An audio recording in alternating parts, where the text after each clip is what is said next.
Hello, my name is Vivian Lee and I'm a senior. Today I'll be presenting my project on high dynamic range images.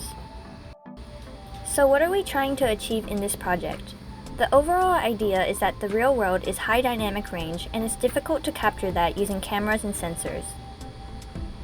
What we get are low dynamic range images with varying exposures. We want to combine these low dynamic range images to create a single high dynamic range image. For this project, I'll be using the provided memorial image set. Let's start off with some naive methods. The first method is simple averaging. In this method, simply normalize pixel values with respect to their exposure and find the average. As you can see, this result is not great. It looks really faded and it's pretty hard to see anything. Also, you can still see the blue border artifact from the lower exposure images that have missing values. We can improve simple averaging by accounting for the extreme values. To do so, we apply weights to the pixel values, giving less weight to the under and overexposed regions. After that, we pretty much follow the same procedure. In this result, we start to see some of the features, but we're still pretty far from a good result. The blue border artifact is still here, and the whole image still has a blue cast over it. The next method is a more aggressive version of weighted averaging. Once again, we don't want to use the over and underexposed regions, so we remove the outliers. Then, we find the median pixel values and normalize to get the real-world values. In this result, we really start to see the features, and we also start to see colors that look more like those that were in the original LDR images.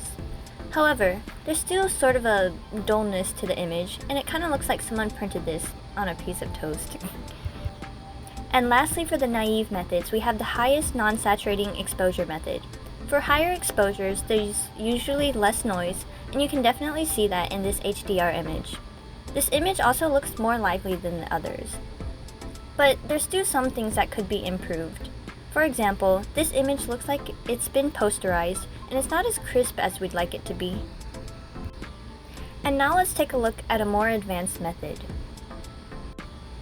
The response function estimation method is from Debevec's paper, and essentially we want to solve for g-values and use those to retrieve the HDR image.